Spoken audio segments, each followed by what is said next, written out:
No one seems to remember the exact date of when it all happened, but around the time of March 1958, Alex Manzino, Jim Thompson, and Dick Nodemeyer, along with their white-haired German shepherd named Maverick, decided to test the big waves out at Pillar Point in Northern California. As the men decided to paddle out for the first time, Maverick was right there with them, but fortunately, he was returned back to the car for safety.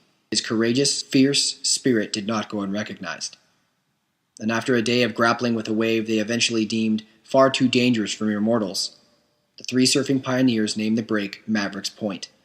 It wasn't until 1975 that another local surfer, Jeff Clark, gazed out at the monstrous surf break his junior year high school teacher used to refer to as Mavericks, and thought to himself, why not? For the next 15 years, Clark enjoyed what was essentially his own private saltwater roller coaster. What was once a mere rumor became a must-visit destination for surfers around the world. Among those intrigued by the stories emanating from Mavericks was a legendary Hawaiian big wave surfer known as Mark Fu. 2 days before Christmas in 1994, Fu, along with some friends from home and a group of local surfers, paddled out into the Pacific. After taking off on an 18-foot wave, Fu wiped out, disappearing from view. It was the last time anyone would see him alive. A pivotal moment in the history of Mavericks, Fu's tragic passing will forever symbolize the extraordinary danger posed by the wave, as well as the indomitable spirit of the surfers determined to face it. Mark Fu was proof that you didn't need to be a pro surfer to surf Mavericks. Many men and women decided to ride the wave regardless of whether or not they were professionals. One of those individuals' name is Brendan Clark. Brendan grew up in Dana Point, California his entire life, but that never stopped him from pursuing some of the biggest waves on the planet. This is how Brendan prepares for the unthinkable. Being prepared even before you step off the sand is very important at Mavericks. You need the right equipment to perform at your best and to be safe. So warmth and things like that are the last thing on your mind when you're out there trying to surf some of the most dangerous waves in the world.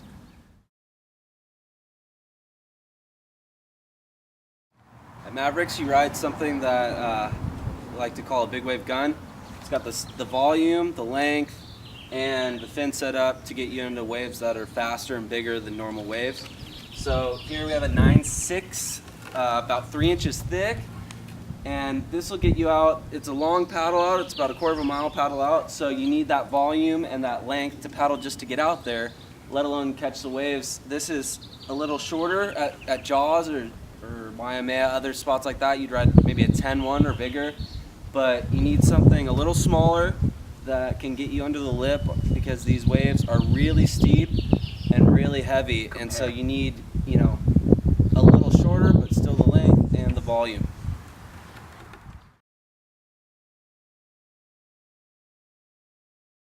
The big wave leash, you want a strong, thick leash so it doesn't break, but if you get stuck in the rocks on the bottom, your leash gets stuck, you need a way to disconnect and distance yourself from your board and float back to the surface. So this is a power clip. And what you do is if you're stuck, you pull this cord and you can disconnect your leash completely, float to the surface, and live to see another day. This is a 543 wetsuit, which is the thickness. It's a thicker wetsuit because Mavericks is located in Half Moon Bay, California, where the temperatures can get to low 50s, even lower than that. So you need a thick wetsuit to keep you warm. Technology improves every winter, and they're incorporating safety vests and different flotation devices into the wetsuits now. So, every year the technology changes, but this is a standard hooded 543, booties, gloves. It's extremely cold, so that's the last thing you want to be worrying about out there. Besides the dangerous waves, is just keeping warm.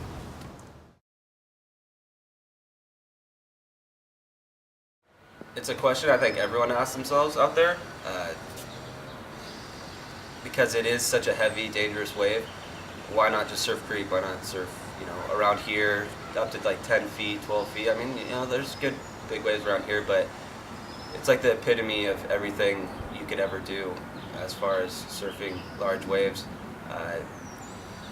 I progressed, slowly as a kid to bigger and bigger waves, and this is just the climax. This is the epitome. This is the Everest of surfing, because just getting one decent wave out there is such a special thing, and so that's why even an amateur, I'm not making money doing this. I don't, it costs me a lot of money. It takes a lot of time, and I could die easily, but it's pure love. It's just you love what you do, and you love it, the waves and being out there, and that's what pushes you as an amateur to try and get out there, try and get waves out there. It's just such a special situation. The Mavericks competition consists of a wide variety of surfers who stand out amongst the rest. Those who have charged the hardest, taken the biggest hits, or are just crazy enough to ride these waves. One in particular actually took home the gold in 2008. His name is Greg Long, and during an interview with Greg, we were able to discuss the ins and outs of the competition and what it takes to run. Greg describes how each surfer is individually chosen by a committee of both past and present Mavericks surfers. To be chosen is an incredible acknowledgement of one's skill and ability out there in the water, and to be considered is one of the greatest honors in the sports of big wave surfing. The competition lasts only one day. Greg says there are 24 invitees. There are 4 quarterfinal heats, 2 semifinals, and a final round. The competition is run with an elimination format. 6 surfers in each quarterfinal, with the top 3 advancing. Their competition is set with a waiting period of 3 months. In that time, a team of surfers and forecasters are consistently monitoring the North Pacific for swell activity. When they see a swell they feel will best meet the criteria, they expect to run the event. Minimum wave height must be 30 to 40 feet with clean conditions for at least 6 hours of the day. Sometimes when the call comes in, surfers only have 48 hours to prepare. Greg describes how a winner is chosen. The surfing criteria in which the competition is primarily based is on size and the difficulty of the wave. The bigger the wave is, or the more difficult, the better you'll score. Waves are rated on a 0 to 10 scale. During each heat, surfers have the opportunity to ride as many waves as they wish, but the combined score is only your top 2 waves, in which your top scoring wave is doubled and added to your second highest scoring wave, creating your heat total. The surfer with the highest heat total will win the heat. Surfers with the highest heat total in the final will win the competition. Greg also discusses how the jet ski safety teams are chosen. The very best water safety teams are selected to look after the surfers during the event. They primarily consist of ex- and current Mavericks surfers who are extremely familiar with the hazards of the lineup. Greg himself has towed in the 2010 and the 2011 winners of the Mavericks competition.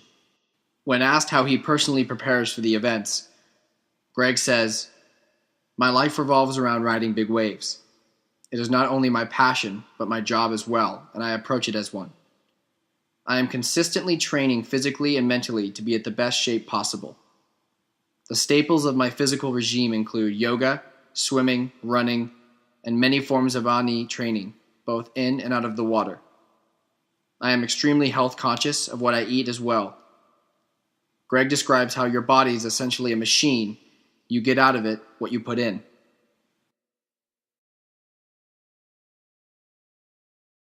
To challenge the world of big wave surfing. The purpose of the competition is not to see how crazy surfers can be. Instead, it is meant to showcase the commitment, determination, and passion that surfers put forth by risking their lives to do something unthinkable.